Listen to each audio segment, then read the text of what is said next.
गुफा के अंदर बहू की ठंडी रसोई और खेती। अरे वाह, यही है ना हमारा गांव, कितना सुंदर है।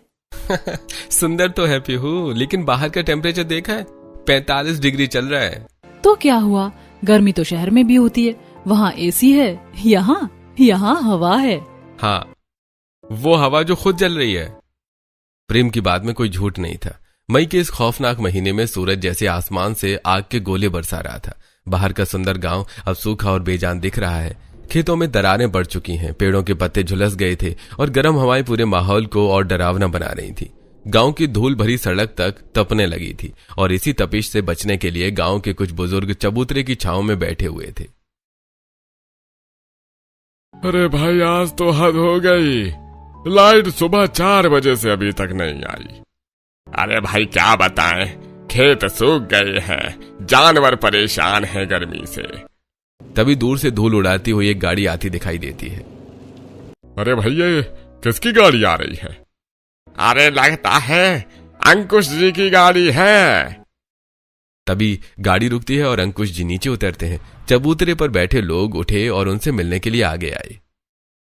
अरे अंकुश, हाँ गए आप लोग, पर इस महीने, इस गर्मी में?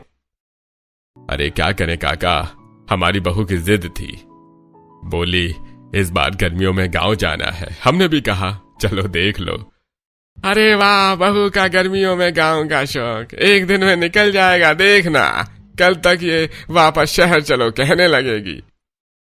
और तभी गाड़ी से पीहू, प्रेम, वृंदा और अदिति उतरती हैं। वैभव काका ने पीहू को देखते हुए कहा, अरे बेटा, तुम हो तो जिसे गांव की गर्मियां पसंद हैं। जी काका, मैं हूँ जिसे गांव भी पसंद है और गर्मियां भी। अरे भाई, अभी बोल रही हो बेटा, 2 घंटे बाद तुम्हें असली गर्मी का मजा आएगा। काका आप भूल रहे हैं, मैं शहर से सिर्फ सूटकेस नहीं, अपना ठंडा दिमाग भी साथ लाई हूँ। आप 2 घंटे की बात कर रहे हैं, मैं तो अगले 2 महीने यहीं गुजारने का इरादा करके आई हूँ। देखिएगा, मैं इस गर्मी से बचने का भी जुगाड़ निकालूंगी। तभी वृंदा ने सबको टोकते हुए कहा, अरे बाकी की बातें बाद में करना, वरना यहाँ बीच सड़क पर खड़े खड़े ही पिघल जाएंगे। चलो अब घर चले भाई साहब, हम निकलते हैं, वरना सूरज आज ही हमें भस्म कर देगा। वृंदा की बात सुनकर सबने कदम बढ़ाए। आगे गली के मुहाने पर अमृता, वैभवी और आशा हाथ में पंखा लिए अपनी अपनी देहरी पर बैठी थी। गर्मी ने तो दिमाग ही खराब कर दिया, ना अंदर बैठने में चैन है और ना ही बाहर। मेरा तो मन करता है सब छोड़ो और उस पहाड़ी वाली गुफा में जाकर बैठ जाओ। हाय दैया, ना गुफा का तो नाम मत लो, पता चला ठंडक के चक्कर में वहाँ गृहस्थी बसाने गई और खुद ही डरावनी कहानी बन गई। मजाक छोड़ो, पर इस गुफा में ठंडक तो वाकई में है, लेकिन क्या फायदा इसी ठंडक का, अब तो वहाँ कोई जाता भी नहीं। आशा चाची की बात अभी पूरी भी नहीं हुई थी कि तभी वृंदा अपने परिवार के साथ वहां से गुजरी। उन्हें देखते ही सभी लोग अपनी बातें छोड़कर उनसे मिलने लगे। अरे वृंदा जी, आप लोग भी गांव ऐसी तपती गर्मी में आए हैं, देखिए ना, गर्मी ने तो सबका बुरा हाल कर रखा है। गर्मी तो बहुत है, लेकिन हमारी बहू का गांव आने का बड़ा मन था, इसीलिए हम सब चले आए। अच्छा, तो बहू जी को गांव की गर्मी पसंद है। बेटा अभी तो पैर जमीन पर रखे हैं, एक दिन में सारी गर्मी समझ आ जाएगी। सभी की बातें सुनकर पीहू से रहा नहीं गया, उसने अमृता को तुरंत जवाब दिया, जी चाची, समझ आ भी गई, इसीलिए तो आई हूँ। सुना है यहाँ की गर्मी दिमाग की बत्ती जला देती है, तो सोचा मैं भी अपना थोड़ा सा टैलेंट यहीं आजमा लूं। पीहू का ये करारा और मजेदार जवाब सुनकर अमृता का मुंह खुला का खुला रह गया। वैभवी ने अपनी नजरें झुका ली। वृंदा अपनी बहू की इस हाजिर जवाबी पर मन ही मन मुस्कुरा उठी और सब आगे बढ़ गए। पर चलते चलते पीहू के कानों में अभी भी आशा चाची का वो अधूरा जुमला गूंज रहा था, उस गुफा में ठंडक तो है। चाची क्या कह रही थी? गुफा ठंडी है, लेकिन वहाँ कोई जाता नहीं है, क्यों? इसी सोच में डूबी हुई पीहू को पता ही नहीं चला कि कब सब लोग घर पहुंच गए। जैसे पुराने घर का दरवाजा खुला, कई दिनों से बंद पड़े घर की धूल और हवा गर्म बाहर निकल आई। फिर सबने मिलकर घर की सफाई शुरू की। जहां प्रेम और अदिति गर्मी से थक चुके थे, वहीं पीहू के चेहरे की खुशी और उत्साह जरा भी कम नहीं हुआ। थोड़ी देर बाद पुराना कूलर भी चल पड़ा। शाम होते होते पीहू ने पूरे परिवार के लिए प्यार से देसी खाना बनाया और फिर आंगन में दरी बिछाकर सब लोग साथ बैठकर खाना खाने लगे।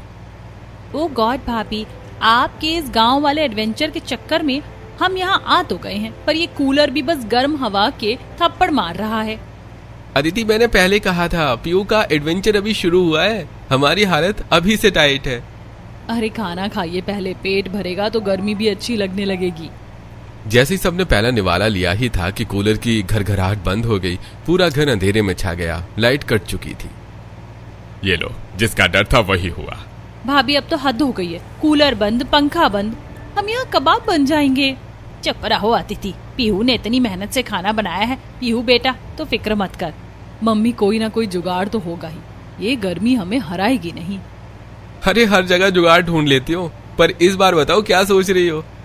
अभी कुछ पक्का नहीं है, पर कल सुबह एक जगह देखनी है। कौन सी जगह? पहले खाना खाओ। सभी लोगों ने जैसे तैसे खाना खाया। रात घिर आई, गर्मी की वजह से घर के अंदर रुकना मुश्किल था। आखिरकार सबने छत पर चादरें बिछाई और वहीं लेटे। यार छत पर तो थोड़ा ठीक है। हाँ छत पर ठीक है, लेकिन क्या हर रात छत पर ही सोएंगे? अरे नहीं, बस 1-2 दिन की बात है, लाइट आ जाएगी। यहाँ लाइट का कोई भरोसा नहीं है, पहले भी ऐसे ही था। वहीं पीहू चुप लेटी है, उसकी आंखें खुली हैं, आसमान देख रही है, दिमाग चल रहा है। इस घर में नहीं चलेगा, कहीं और कोई ऐसी जगह जहाँ दीवारें खुद ठंडी हो। कुदरत ने जरूर कुछ बनाया होगा, कल की कल देखेंगे। अभी तो मैं आसमान के नीचे आराम से सो जाऊं। अगली सुबह उमस ने फिर घेरा डाल लिया। वृंदा ने दरवाजा खोला तो सामने अमृता और वैभव भी खड़ी थी, जैसे रात भर से वहीं बैठी हो। अरे वृंदा जी, रात कैसी गई? बहू रानी का एडवेंचर कैसा रहा? ठंडी हवा मिली? हम तो रात भर इंतजार में थे, सोचा सुबह होते ही बहू जी के बैग बंद जाएंगे। शहर की हवा याद आती है ना रात को। वृंदा ने एक नजर दोनों पर डाली। चेहरे पर कोई घबराहट नहीं, बस एक शांत मुस्कान, जैसे पहले से पता हो कि सामने वाले क्या कहने वाले हैं। रात बहुत अच्छी गई दीदी, छत पर सोए, तारे देखे। शहर में तो ये नसीब ही नहीं होता। और बहू? मेरी बहू का मजाक उड़ाने की कोशिश में जो वक्त लगा रही हैं आप, उतने वक्त में वो कुछ नया सोच चुकी होगी। वो मुश्किल देखकर हारने वालों में से नहीं है। दोनों चुप हो गईं और छत पर पीहू दूर पहाड़ी की तरफ देख रही थी। इधर पूरा गांव सूखा, उधर घनी हरियाली। तभी आशा चाची की बात याद आई, गुफा उधर ही थी। इधर सब सूखा, उधर इतनी हरियाली, कैसे? नीचे से आवाजें आई, तभी पीहू ने झांक कर देखा। नीचे गांव की औरतों को देखकर वो सीढ़ियों से उतरकर नीचे आ गई। अरे बहू जी, सुना है एडवेंचर करने आई हो इस तपती गर्मी में, शहर का सारा ऐशो आराम छोड़कर? कोई मजबूरी होगी, वरना कौन छोड़ता है ऐसी बेटा। पीहू रुकी, दोनों को देखा, फिर हल्के से मुस्कुराई, न गुस्से से न तकलीफ से। चाची, आपने कभी मैन वर्सेस वाइल्ड देखा है? वो क्या होता है? एक शो है जिसमें एक इंसान अपना सारा आराम छोड़कर तपती धूप जंगल में निकल पड़ता है, सिर्फ इसलिए कि मुश्किल को जीतना सीखे। तो चाची जी, जो आराम छोड़कर निकले वो कमजोर नहीं होता, वो बस औरों से थोड़ा अलग होता है। अरे तुम शहरी लोग और तुम्हारी ये बड़ी बड़ी शहरी बातें। चाची, बातें शहर की हो या गांव की, दिल सच्चा हो ना तो हर बात अपनी लगती है। दोनों चुप हो गई। वृंदा ने पीहू को देखा और हल्का सा मुस्कुरा दी। थोड़ी देर बाद दोनों पड़ोसनें चली गईं और फिर घर में सब साथ बैठकर नाश्ता कर रहे थे। लेकिन पीहू का ध्यान अब भी सुबह छत से दिख रही हरियाली में ही अटका हुआ था। पापा, कल आंटी गुफा की बात कर रही थी और आज मैंने छत से देखा, पूरा गांव सूखा है, पर पहाड़ी के उस पार सब हरा भरा है। जरूर वहीं होगी वो गुफा, चलते हैं ना एक बार देखने। अंकुश का हाथ चाय के गिलास पर रुक गया, एक नजर वृंदा को, फिर पीहू को। अरे ठंडी तो बहुत है बेटा वो जगह, पर वहां जाते नहीं है लोग। क्यों पापा? बस ऐसे ही, पुरानी जगह है। गांव के लोग कहते हैं वहां कुछ है, क्या है कोई नहीं जानता, और जाने की कोशिश भी किसी ने नहीं की। एक पल के लिए मेज पर खामोशी छा गई। मतलब यही कि वो जगह अकेले नहीं जाते। पापा, डर जगह में नहीं होता, बस लोगों के मन में रह जाता है। पीहू बेटा। अरे छोड़ो ना, तुम भी सुबह सुबह गुफा की बातें लेकर बैठ गई। पहले नाश्ता तो कर लो। ठीक है, नाश्ता करती हूँ। भाई, भाभी नाश्ता खा रही है, पर दिमाग गुफा में जा चुका है। मुझे पता है। नाश्ता खत्म हुआ पर पीहू का मन गुफा में ही अटका था। तभी गली से हंसी की आवाजें आई। पूजा अपनी 2 सहेलियों के साथ आई। नमस्ते भाभी, सुना है शहर वाली भाभी गर्मी से डर नहीं रही। अरे अभी तो शुरुआत है, तो चलिए फिर असली गांव भी दिखा देते हैं। थोड़ी देर बाद सब गलियों में निकल गईं। गर्मी बहुत थी पर पीहू की नजरें हर चीज ध्यान से देख रही थी। चलते चलते पूजा अचानक एक खेत के पास रुक गई। वहां छोटू मिट्टी में पैर डालकर बैठा था और अपने सिर पर गीला गमछा रखे हुए था। ये क्या स्टाइल है छोटू? दीदी ये हमारा देसी एसी है। उसकी बात सुनकर सब लड़कियां जोर से हंस पड़ी। गांव में जुगाड़ नहीं किया ना तो समझो जीना मुश्किल है। अच्छा, तो मैं भी अब गांव की स्टूडेंट हूँ, मुझे भी सब जुगाड़ सीखने हैं। जैसे जैसे पहाड़ी की तरफ बढ़े गर्म हवा कम होने लगी, सूखी जमीन की जगह हरियाली आने लगी। सच में यहाँ तो मौसम ही बदल गया, क्योंकि गुफा उधर ही है, वहाँ हमेशा ठंडक रहती है। तभी बाकी लड़कियों के चेहरे थोड़े गंभीर हो गए। लेकिन हम लोग ज्यादा आगे नहीं जाते, बस गांव वाले मना करते हैं, कहते हैं वो जगह ठीक नहीं। तभी पीछे से गुजरती हुई विमला चाची उनकी बातें सुनकर रुक गईं। कई साल पहले एक औरत वहाँ गई थी, वापस तो आई पर कहती थी कि अंदर कुछ था, दिखा नहीं पर महसूस हुआ। हाँ, तभी तो अब कोई नहीं जाता। अगर वहाँ इतनी ठंडक है तो लोग उसका इस्तेमाल क्यों नहीं करते? अगर गुफा इतनी ठंडी है ना तो इस गर्मी में वहीं घर बना लेना चाहिए। हाँ, फिर गांव वाले कहेंगे शहर वाली भाभी पहाड़ों में बस गई। सब हंसने लगे, लेकिन पीहू अचानक चुप हो गई। उसके दिमाग में सच में यही ख्याल घूमने लगा। अब क्या रिसर्च चल रही है मैडम? पीहू ने मोबाइल में कुछ तस्वीरें दिखाई। पहाड़ों के बीच बने सुंदर केव हाउसेस, पत्थरों के अंदर बने ठंडे कमरे, लोग आराम से रह रहे थे। प्रेम देखो, लोग गुफाओं में रहते भी हैं। उस गुफा को थोड़ा साफ कर ले तो दिन में आराम से रह सकते हैं। तुम सच में गुफा में रहने की सोच रही हो? सोच नहीं रही, प्लान बना रही हूँ। मम्मी पापा तुम्हें गुफा में रहने देंगे क्या? हाँ, पापा तो नाम सुनते ही मना कर देंगे। डर की वजह से मना करते हैं। अगर समझिए कि वहाँ ठंडक है, आराम है, तो मान जाएंगे। अरे तुम ना सच में अलग हो। और तुम मेरे पार्टनर हो, और तुम्हें भी अलग बनना पड़ेगा। मतलब अब मुझे भी जंगल एडवेंचर करना पड़ेगा? जंगल नहीं मिस्टर, नेचर वाला लग्जरी रूम। पापा एक बात बोलूं, अगर यहाँ इतनी गर्मी है और गुफा में इतनी ठंडक है तो हम वहीं रह लेते हैं ना? क्या मतलब सच में गुफा में रहना है? गुफा में रहेंगे, वहाँ ठंडक है, पानी है, जगह भी बड़ी है, और यहाँ घर में तो गर्मी से सबका हाल खराब हो रहा है। भाभी की बात गलत भी नहीं है, मैं तो अभी से पिघल रही हूँ। लेकिन बेटा, लोग उस जगह को अच्छा नहीं मानते। मम्मी, लोग बिना देखे बहुत कुछ बोलते हैं। हम सब साथ रहेंगे ना, ऊपर से मैं उस जगह को अच्छा बना दूंगी। तुम ऐसे बोल रही हो जैसे गुफा नहीं नया फ्लैट लेने जा रहे हैं। फ्लैट से अच्छा होगा, वहाँ नेचुरल एसी होगा। कुछ बोलिए पापा। अरे बेटा, अगर इतनी गर्मी लग रही है तो जरूरी थोड़े है पूरे 2 महीने यहीं रहे। चाहो तो वापस शहर चल सकते हैं। नहीं पापा, अब आए हैं तो पूरे 2 महीने यहीं रहेंगे, बस रहने का तरीका थोड़ा बदलना होगा। अगर सब साथ रहेंगे और संभल कर रहेंगे तो कोशिश कर सकते हैं। बस फिर क्या था, अगले ही पल घर का माहौल बदल गया। डर आधा था और एक्साइटमेंट दोगुनी। सुबह सुबह पूरा घर ऐसे तैयारी करने लगा जैसे कहीं लंबी पिकनिक पर जा रहा हो। पीहू कभी बर्तन बांधती, कभी चादरें। उसने एक बड़ा टोकरी निकाली और उसमें मसाले, आटा, दाल और सब्जियां रखने लगी। अरे तुम तो इतनी तैयारी कर रहे हो जैसे सारी जिंदगी वहीं रहने जा रही हो। रहने ही तो जा रहे हैं मिस्टर, गुफा में पहली ठंडी रसोई भी बनेगी। फिर पीहू ने चुपके से कुछ छोटे पैकेट भी बैग में रख दिए। ये क्या है? सब्जियों के बीज। ये सच में गुफा में खेती भी करेंगी? जहाँ हरियाली है वहाँ कुछ ना कुछ उगता जरूर है। भाभी, वहाँ सच में कुछ निकला तो तेरे भाई को आगे कर देंगे। वाह, मतलब भूत आया तो सबसे पहले मैं? भाई डर मत, मेरी भाभी है ना, वो भूत को भी काम पर लगा देंगी। अदिति की बात सुनकर सब हंस पड़े, यहाँ तक कि अंकुश भी मुस्कुरा दिया। पीहू बेटा, तू गुफा में रहने जा रही है या पूरा घर शिफ्ट कर रही है? मम्मी, गर्मी से बचना है तो सेटअप भी बढ़िया होना चाहिए। थोड़ी देर बाद जब सब लोग इतना सामान लेकर गुफा की तरफ निकलने लगे तो पूरे गांव की नजर उन्हीं पर टिक गई। ये लोग सच में गुफा में रहने जा रहे हैं क्या?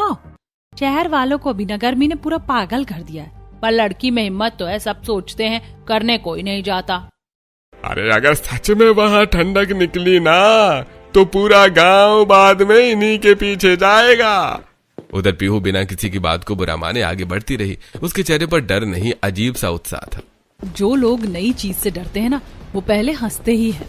और अगर गुफा में भूत मिला तो तो उसे भी बोल दूंगी इतनी गर्मी में डराने से पहले पंखा जल दे। उसकी बात सुनकर सब हंस पड़े और इसी हंसी मजाक के बीच पूरा परिवार पहाड़ी की तरफ बढ़ने लगा। जैसे जैसे परिवार पहाड़ी के पास पहुंचा, गर्म हवा धीरे धीरे ठंडी होने लगी। सूखी जमीन की जगह हरियाली दिखाई देने लगी।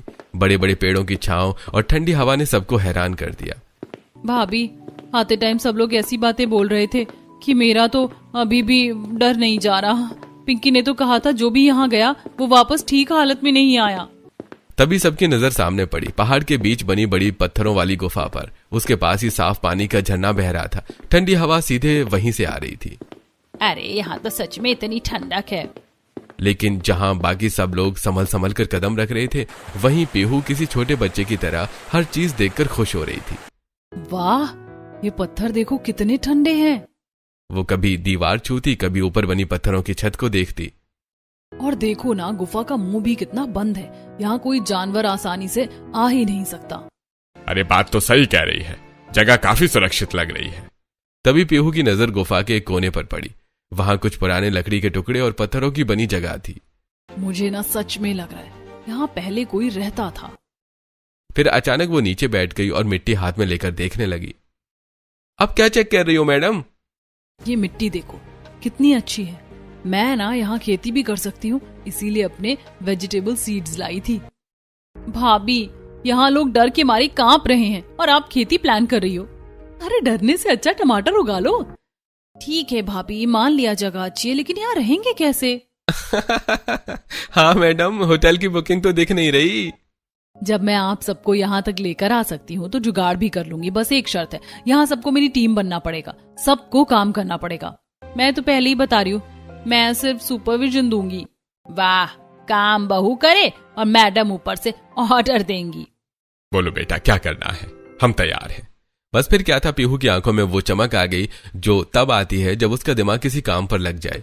वो गुफा के अंदर गई और हर कोना, हर पत्थर, हर दरार को ध्यान से देखने लगी, जैसे कोई आर्किटेक्ट खाली जमीन देखता है और उसमें घर देखता है। और एक कोना देखकर उसका जोश और बढ़ गया। यहाँ रसोई बनेगी। अरे मम्मी, आपकी बहू तो गुफा में ठंडी रसोई बनाने जा रही है। उड़ा लो मजाक प्रेम, लेकिन जब रसोई बनकर तैयार होगी ना, तब तुम वही करोगे जो हर बार करते हो। पहले मुंह बनाओ, फिर खाओ, फिर कहो वाह यार। पीहू ने इधर उधर बिखरे नुकीले और सपाट पत्थरों को देखा। उसने बिना देर किए जमीन से भारी पत्थरों को उठाना और सलीके से जमाना शुरू किया।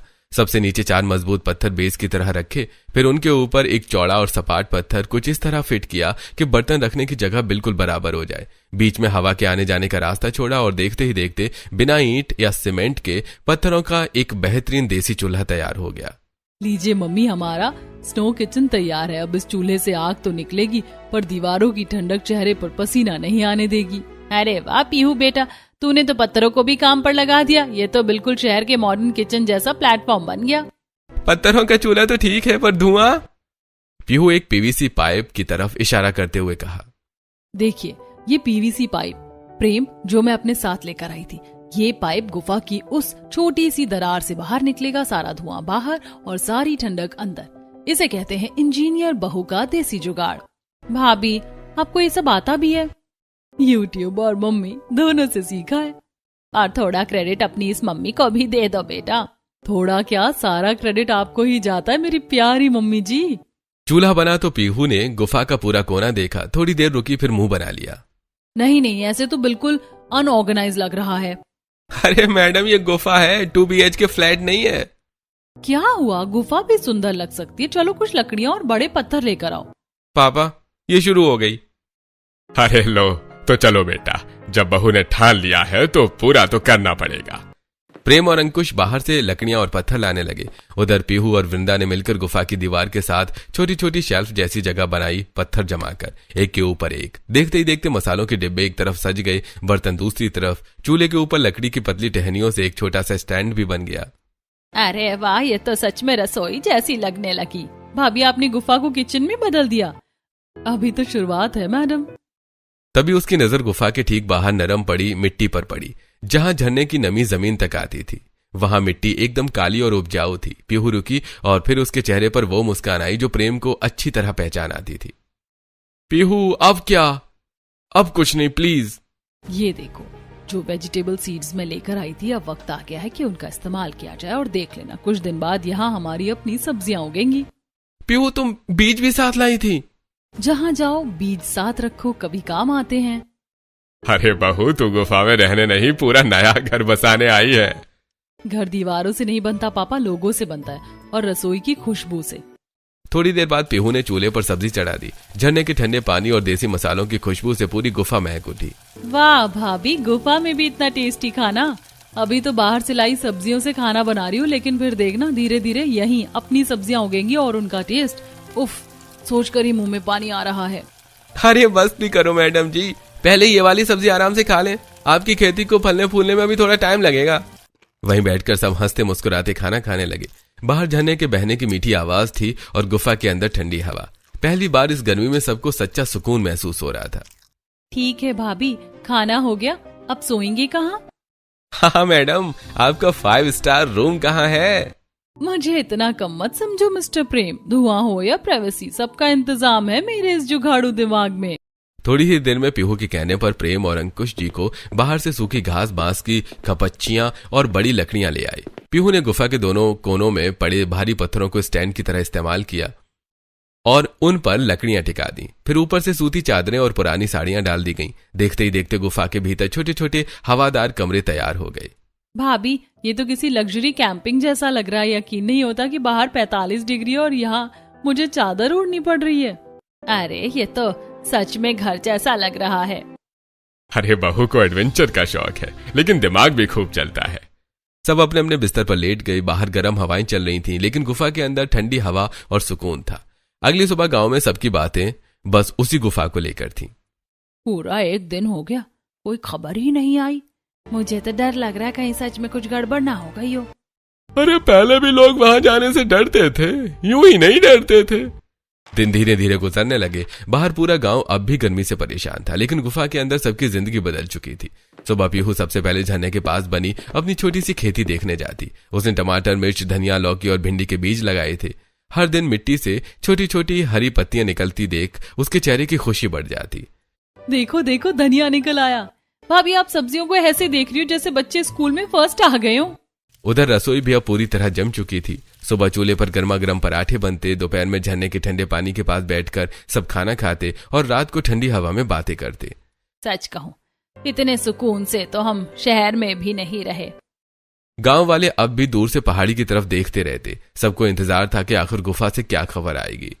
इतने दिन हो गए फिर भी सब ठीक कैसे हैं? मुझे तो लगता है कुछ ना कुछ जरूर है इस जगह में। लेकिन उधर गुफा में सब हंसी खुशी रह रहे थे। फिर एक रात अचानक तेज आवाज गूंजने लगी।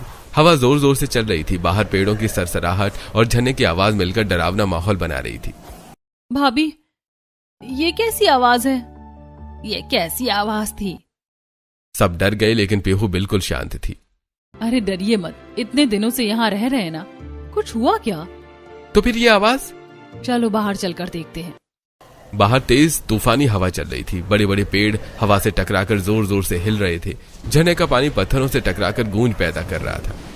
देखा, आवाज इन पेड़ों और झरने की है। लोगों ने डर डर कर इसे भूत बना दिया। अंकुश कुछ पल चुप रहे, फिर हल्का सा मुस्कुरा दिए। अरे सही कह रही हो बेटी, हम इतने दिन से यहाँ हैं, लेकिन कभी कुछ गलत महसूस नहीं हुआ।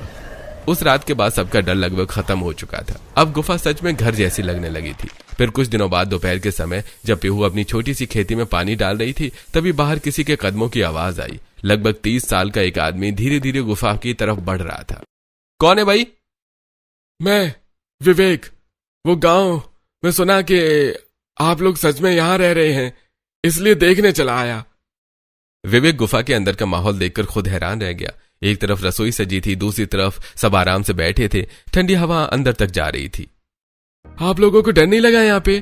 पहले तो बहुत लगा था, गांव वालों ने इतना डराया जो था, लेकिन फिर सोचा इतनी ठंडी और अच्छी जगह को सिर्फ डर की वजह से खाली क्यों छोड़े। और अब तो यहाँ हमारी खेती भी शुरू हो गई है। विवेक कुछ पल चुप रहा, फिर हल्का सा सिर हिलाकर मुस्कुरा दिया। अच्छा ठीक है, मैं चलता हूँ।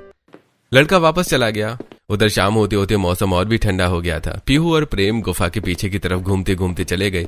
वहां बड़े पत्थरों के बीच एक बहुत छोटा सा कमरा दिखाई दिया जो कि बंद था। अरे ये पहले तो नहीं देखा। दोनों धीरे धीरे अंदर गए। कमरा छोटा था लेकिन ऐसा लग रहा था जैसे कभी कोई वहां रहता रहा हो। एक कोने में पुरानी लकड़ी का छोटा संदूक रखा था। अरे देखो तो, ये क्या है? चलो ना देखें। अब तुमने ठान ही लिया है तो अगर मैंने मना किया ना तो मेरी शामत आ जाएगी। चलो बेहतर यही है कि तुम्हारी बात मान लें। दोनों धीरे धीरे उस छोटे कमरे के अंदर गए। चारों तरफ धूल जमी हुई थी। तभी एक कोने में रखा पुराना लकड़ी का संदूक पीहू की नजर में आया। प्रेम, देखो यहाँ कुछ रखा है। पीहू झुककर संदूक के पास बैठ गई और उसने धीरे से ऊपर जमी धूल हटाई और फिर उसका ढक्कन खोला। अंदर एक पुरानी डायरी रखी थी जिसके पन्ने पीले पड़ चुके थे। पीहू उसे धीरे से उठाकर पढ़ने लगी। जो डर पर काबू पा लेगा वही इस गुफा की ठंडी सांसों को महसूस कर पाएगा। जिसने आंखों से नहीं दिमाग से देखा उसे यहाँ कभी अंधेरा नहीं लगेगा। नीचे कुछ और लिखा था। हम मजबूर थे, हमारे पास रहने को कोई जगह नहीं थी। इस गुफा ने हमें तपती गर्मियों में सहारा दिया, लेकिन डर था कहीं कोई हमसे ये जगह छीन ना ले। इसीलिए हमने अफवाह फैला दी कि यहाँ अनहोनी होती है। लोग डर गए और ये जगह सिर्फ हमारी रह गई। लेकिन मुझे एहसास है कि हमने गलत किया। डर फैलाकर लोगों को इस नेमत से दूर रखा। कुछ पल के लिए दोनों चुप हो गए। मतलब इतने सालों से लोग बेवजह डरते रहे। देखा, कभी कभी सच डर से कहीं ज्यादा आसान होता है। दोनों तुरंत बाहर आए और सबको डायरी के बारे में बताया। अच्छा, ओह, तो ये बात थी। लोग इतने सालों से इस जगह से डरते रहे और मैं तो पहले दिन से ही भूत ढूंढ रही थी। तभी अगले दिन विवेक फिर गुफा में आया। इस बार उसके चेहरे पर झिझक थी। मुझे आप सबसे कुछ कहना है, कल कह नहीं पाया था। क्या बात है बेटा, अगर इस गुफा के बारे में बताना चाहते हो तो हमने वो डायरी पढ़ ली। असल में वो डायरी मेरे परदादा की थी। उन्होंने ही ये अफवाह फैलाई थी। उस समय बहुत गरीबी थी, रहने को घर नहीं था। उन्हें डर था कि कोई ये जगह उनसे छीन न ले। सब चुपचाप उसकी बात सुनते रहे।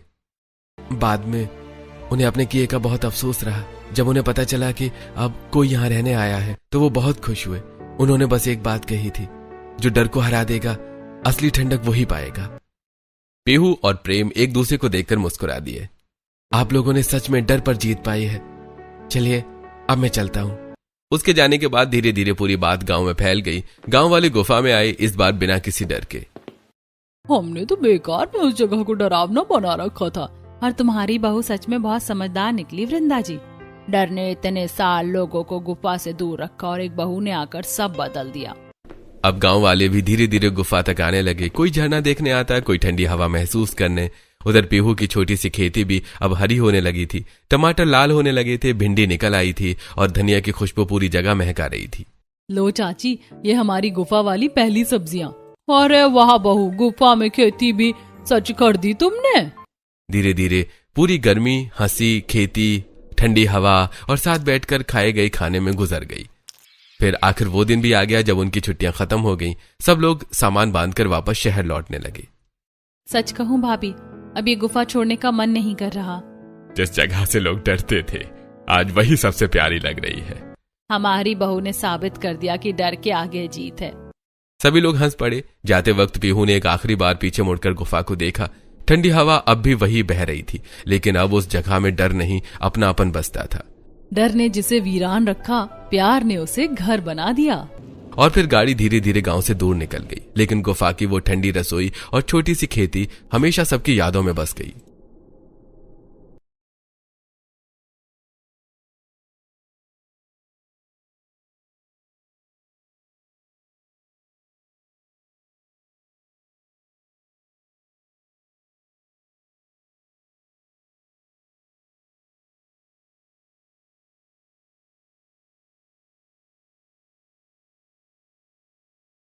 माँ, अब और बर्दाश्त नहीं होता। देखो ना, टीटू तोता और पिंकी चिड़िया कल ही अपनी नानी के घर चले गए। वहाँ कितनी ठंडक होगी। हाँ माँ, और नानी के घर के पास तो बड़ा सा आम का बगीचा भी है। मीठे मीठे रसीले आम। सोच कर ही मेरे मुंह में पानी आ रहा है। बच्चों, अभी बाहर बहुत धूप है, थोड़ा पानी पी लो और सो जाओ। शाम को हम पास वाले तालाब तक टहलने चलेंगे। नहीं माँ, हमें कहीं टहलने नहीं जाना। हमें बस नानी के घर जाना है। हम वहाँ खूब खेलेंगे। नानी हमें कहानियाँ सुनाएंगी। आप मना क्यों कर रही हो? माँ, क्या आप हमसे प्यार नहीं करती? क्या आप नहीं चाहती कि हम भी छुट्टियों का मजा लें? मेरी जान, ऐसा मत कहो। तुम दोनों तो मेरी आँख के तारे हो। तुम्हारी खुशी के लिए तो मैं अपनी जान भी दे दूं। तो फिर चलिए ना माँ, हम आज ही निकलेंगे। अचानक उसकी नजर एक पुराने सूखे पेड़ की एक मोटी और मजबूत टहनी पर पड़ी जो जमीन पर गिरी हुई थी। रानो के दिमाग में एक विचार आया। माँ, आप ये क्या कर रही हो? ये लकड़ी तो बहुत भारी है, आपको चोट लग जाएगी। हाँ माँ, छोड़ दो इसे। हमें नहीं जाना नानी के घर, हम यही घर में खेल लेंगे। आप इतनी मेहनत मत करो। नहीं मेरे बच्चों, अगर इंसान ठान ले तो कोई भी रुकावट उसे मंजिल तक पहुंचने से नहीं रोक सकती। अगर हमारे पास नाव के लिए पैसे नहीं है तो क्या हुआ, तुम्हारी माँ खुद तुम्हारे लिए नाव बनाएगी। रानो चिड़िया मेहनत करके लकड़ी की नाव बनाने लगती है और कुछ ही देर में नाव बनकर तैयार हो जाती है। देखो, अब ये सिर्फ एक लकड़ी की टहनी नहीं है, ये हमारी अपनी हवाई नाव है जो पानी की लहरों पर तैरते हुए हमें नानी के घर ले जाएगी। वाह माँ, आपने तो कमाल कर दिया। ये तो बिल्कुल किसी जादुई नाव जैसी दिख रही है। माँ, आप दुनिया की सबसे अच्छी माँ हो। चलो बच्चों, जल्दी से इस पर बैठ जाओ और इसे कस कर पकड़ लेना। याद रखना, रास्ता थोड़ा कठिन हो सकता है, लेकिन जब तक माँ साथ है तुम्हें डरने की जरूरत नहीं है। सफर शुरू हो चुका था। लकड़ी की नाव धीरे धीरे लहरों पर तैर रही है। किनारे पर लाल गुलाबों का एक विशाल बगीचा दिखाई देता है। माँ देखो, कितने सारे लाल गुलाब। ऐसा लग रहा है जैसे किसी ने जमीन पर लाल मखमल की चादर बिछा दी हो। कितनी प्यारी खुशबू है ना माँ। हाँ गुड़िया, ये गुलाब का बाग है। ये फूल हमें सिखाते हैं कि चाहे जिंदगी में कितने भी कांटे क्यों ना हो, हमें हमेशा महकते और मुस्कुराते रहना चाहिए। तुम बस टहनी को कस कर पकड़े रहना। यहाँ पानी की लहरें थोड़ी तेज है। माँ, क्या नानी का घर भी इतना ही सुंदर है? नानी का घर इससे भी सुंदर है बच्चों। वहाँ प्यार की ठंडी छांव है और ढेर सारे फलों के पेड़ है। बस थोड़ा सा रास्ता और फिर हम पहुँच जाएंगे। जहाँ एक तरफ रानो और उसके बच्चे प्रकृति के सुंदर नज़ारों का आनंद ले रहे थे, वहीं दूसरी ओर आसमान में काले बादलों की तरह दो दुष्ट आंखें उन पर नजर गराए बैठी थी। ये थे कालू कौवा और उसकी पत्नी गोरी। काव काव, जरा देखो तो गोरी, इस मरी हुई रानो को। इसके पास 2 कौड़ी भी नहीं है नाव के लिए और चली है बच्चों को नानी के घर घुमाने। और देखो तो कालू, वो बच्चे कितने खुश हो रहे हैं। ऐसा लग रहा है जैसे किसी शाही जहाज पर सवारी कर रहे हों। मुझे इन गरीबों का ये सुख फूटी आंख नहीं सुहा रहा। सच कहा गोरी, ये रानो खुद को बहुत समझदार समझती है। एक सूखी टहनी को नाव बना लिया। हाँ, जरा देखो तो कैसे शान से जा रही है। कालू, अगर ये आराम से पहुंच गए तो सब रानो की तारीफ करेंगे। कुछ ऐसा करो कि इसकी सारी होशियारी धरी की धरी रह जाए। इनका ये सफर इतना मुश्किल कर दो कि ये जिंदगी भर नानी के घर का नाम ना ले। रानो की टहनी एक ऐसे रास्ते पर पहुंच गई थी जहां नदी के दोनों तरफ पुराने और विशाल पेड़ों की छाया थी।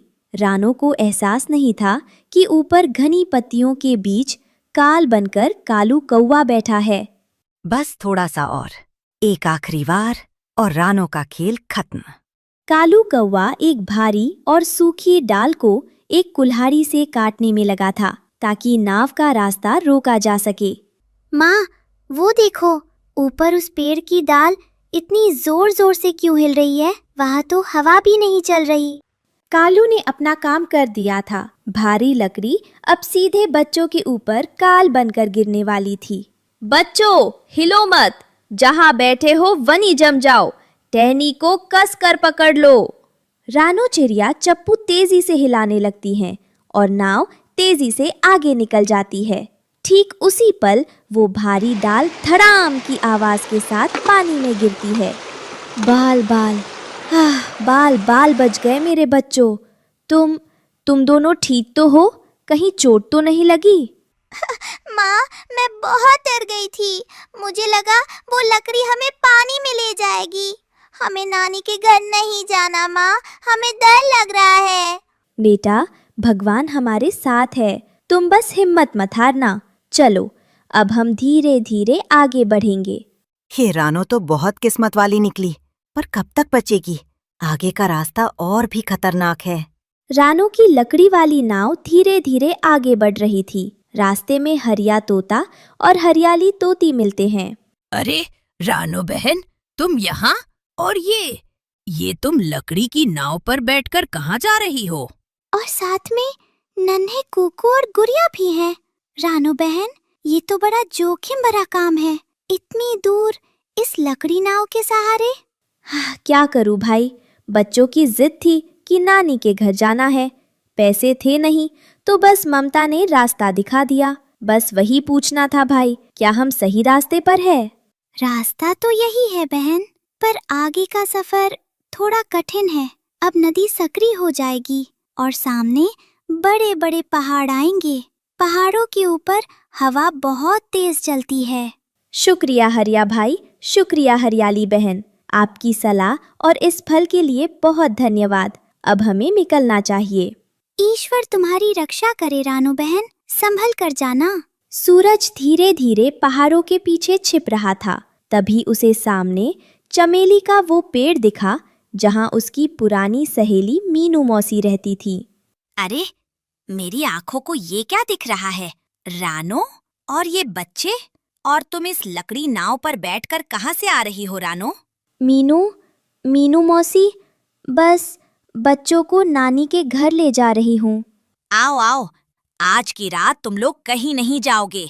रानो, जिद मत करना, रात होने वाली है और अंधेरे में सफर करना ठीक नहीं है। मेरे पास ताज़ा फल और मीठा पानी है, पहले तुम लोग पेट भर के खाओ। बहुत शुक्रिया मीनू मौसी। सच कहूँ तो अब मुझ में एक कदम भी चलने की हिम्मत नहीं बची थी। अगर आज आप ना मिलती तो पता नहीं हम रात कहाँ बिताते। सहेली ही सहेली के काम आती है रानो, तुम चिंता मत करो। आज रात यहाँ आराम करो, कल सुबह जब सूरज निकलेगा तब तुम ताज़ा दम होकर आगे बढ़ना। उस रात रानो के बच्चों को एक सुरक्षित छत और रानो को अपनी सहेली का साथ मिल गया था। रात भर के आराम के बाद रानो और उसके बच्चे पूरी तरह ताज़ा महसूस कर रहे थे। मीनू मौसी ने उन्हें विदा करने के लिए कुछ ताज़े फल और पानी का इंतज़ाम किया था। मीनू मौसी, कल रात आपने हमें कितनी सुंदर कहानियाँ सुनाई। आपने कहा था ना कि आपको भी घूमना पसंद है। हमारी जादुई नाव में बहुत जगह है, आप भी हमारे साथ चलो ना। अरे मेरे प्यारे बच्चों, मेरा तो घर यहीं है। मैं तुम लोगों के साथ चली जाऊंगी तो इस चमेली के पेड़ का ख्याल कौन रखेगा? कुकू, गुड़िया, मौसी को परेशान मत करो। नहीं माँ, अगर मीनू मौसी साथ चलेंगी तो हमें रास्ते में डर नहीं लगेगा और जब आप थक जाओगी तो मौसी आपकी मदद भी कर देंगी। अच्छा बाबा, हार मान ली मैंने। तुम दोनों की जिद के आगे तो कोई भी नहीं जीत सकता। वैसे भी बहुत दिन हो गए नानी चिड़िया से मिले हुए। चलो, मैं भी तुम लोगों के साथ चलती हूँ। आपका बहुत बहुत शुक्रिया मीनू मौसी। आपके साथ होने से मेरा हौसला और बढ़ गया है। सच में सफर अब और भी मजेदार होगा। खुशियों भरा सफर अब एक कठिन परीक्षा में बदल रहा था। अब मीनू मौसी का लाया हुआ खाना खत्म हो चुका था और ठंडी तेज हवाएं रानो की लकड़ी वाली नाव को डगमगा रही थी। माँ, मुझे बहुत डर लग रहा है। ये पहाड़ इतने बड़े क्यों हैं और हवा हमें गिरा देगी क्या? रानो, मौसम बहुत तेजी से बिगड़ रहा है। देखो, उन चील के घोंसलों की तरफ, वे भी छिप रहे हैं। हमें यहीं कहीं रुकना होगा। मीनू मौसी, आप सही कह रही हैं। इस मौसम में आगे बढ़ना खतरे से खाली नहीं है। बच्चों ने सुबह से कुछ नहीं खाया है और भूख से इनका बुरा हाल है। पर रानो, यहाँ पहाड़ों पर खाना कहाँ मिलेगा? चारों तरफ सिर्फ पत्थर ही पत्थर हैं। मैंने पीछे उड़ते वक्त देखा था, पहाड़ के दूसरी तरफ एक छोटा सा आम का बगीचा है। मैं जल्दी से जाकर कुछ फल ले आती हूँ। तब तक आप यहाँ बच्चों के पास रुकिए। नहीं माँ, आप हमें छोड़कर मत जाओ। हमें भूख नहीं लगी, बस आप हमारे पास रहो। मेरी बहादुर बेटी, माँ बस अभी गई और अभी आई। मीनू मौसी तुम्हारे साथ है ना? तुम बस इस पत्थर की ओट से बाहर मत निकलना, हवा बहुत तेज है। मौसी, इनका ख्याल रखना। मैं जानती हूँ आप थकी हुई है, पर मेरे बच्चों की जान अब आपके भरोसे है। तेज हवाओं का मुकाबला करती हुई रानो आम के बगीचे में पहुँच तो गई, लेकिन वहाँ का नज़ारा देख उसका दिल दहल गया। हवा इतनी तेज थी कि पेड़ों से कच्चे आम टूटकर जमीन पर गिर रहे थे। वहीं एक बूढ़ा पक्षी कबूतर, जिसे सब माली काका कहते थे, बड़ी मुश्किल से अपनी टोकरी को सहेजने की कोशिश कर रहा था। हाय राम, इतनी मेहनत से ये फल चुने थे, सब मिट्टी में मिल रहे हैं। कोई मेरी मदद करो। अरे नन्ही चिड़िया, तुम इस तूफान में यहाँ क्या कर रही हो? अपनी जान बचाकर कहीं छिप क्यों नहीं जाती? काका, मैं अपने बच्चों के लिए भोजन लेने आई थी, पर आपकी हालत देख मुझसे रहा नहीं गया। आप फिक्र मत कीजिए, मैं अभी सब ठीक कर देती हूँ। बेटी, इस खुदगर्ज दुनिया में जहाँ सब अपनी जान बचा रहे हैं, तुमने एक बूढ़े की मदद की। तुम्हारी आंखों में बहुत दर्द और ममता दिख रही है। क्या बात है? काका, मेरे बच्चे पहाड़ के उस पार भूखे इंतजार कर रहे हैं। मौसम खराब है और मुझे जल्दी पहुंचना है। तुम्हारी दयालुता ने मेरा दिल जीत लिया। ये लो, ये इस बगीचे के सबसे मीठे और रसीले आम हैं। इन्हें अपने बच्चों को खिलाना, और ये एक जादुई पत्ता भी ले जाओ, ये तुम्हें बारिश से बचाएगा। आपका बहुत शुक्रिया काका, आपकी दुआएं ही मेरे बच्चों को सुरक्षित रखेंगी। कालू कौवा एक भारी पत्थर को हिलाने की कोशिश कर रहा था, जो पहाड़ के बिल्कुल किनारे पर अटका हुआ था। गोरी अपनी चोट से कंकड़ नीचे गिराकर निशाना देख रही थी। काव काव, जरा और जोर, बस थोड़ा सा और। आज इस रानो का नामो निशान मिटा दूंगा। बहुत बनी फिरती है ना महान माँ, अब देखेगा पूरा जंगल इसकी तबाही। कालू देखो, रानो अभी तक वापस नहीं आई है। मीनू मौसी की आंख लग गई है और वो दोनों छोटे चूजे अकेले खेल रहे हैं। यही सही मौका है, अगर अभी पत्थर गिराया तो कोई नहीं बचेगा। कालू पूरी जान लगाकर पत्थर को धक्का देता है। पत्थर कड़कड़ाते हुए किनारे से फिसल जाता है। पत्थर पहाड़ की ढलान पर तेजी से लुढ़कने लगता है और हर मोड़ पर उसकी रफ्तार बढ़ती जा रही थी। देखो देखो कालू, वो पत्थर सीधे रानो की उस लकड़ी वाली नाव की तरफ जा रहा है। काकाओ, अब आएगा असली मजा। जब रानो वापस आएगी तो उसे अपनी नाव की जगह सिर्फ लकड़ी के टुकड़े और पत्थर मिलेगा। मीनू मौसी थकान के कारण एक पत्थर पर सिर टिकाए गहरी नींद में थी। कुकू और गुड़िया पास ही पड़े एक सूखे पत्ते और कंकड़ से खेल रहे थे। गुड़िया सुन, जमीन कैसे कांप रही है, जैसे कोई दानव दौड़ कर आ रहा हो। भैया उधर देखो, वो आसमान से काला बादल नीचे गिर रहा है क्या? नहीं गुड़िया, वो बादल नहीं, वो तो बहुत बड़ा पत्थर है। मीनू मौसी, मौसी जागो, देखो ऊपर से क्या आ रहा है। रानो खुश थी कि वो अपने बच्चों के लिए भोजन ले आई है, लेकिन जैसे ही उसकी नजर पहाड़ की ढलान पर पड़ी, उसके मुंह से आम छूटकर जमीन पर गिर गए।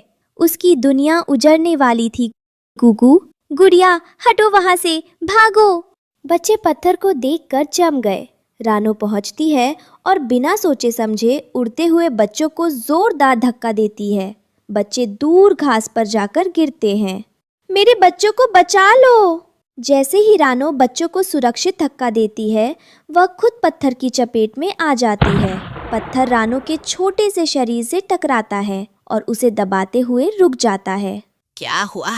ये आवाज कैसी? कुकू, गुड़िया, कहाँ हो तुम लोग? माँ, माँ, बाहर आओ ना, आपने हमें धक्का क्यों दिया? हे भगवान, ये क्या हो गया? रानो, रानो मेरी सहेली, आंखें खोलो।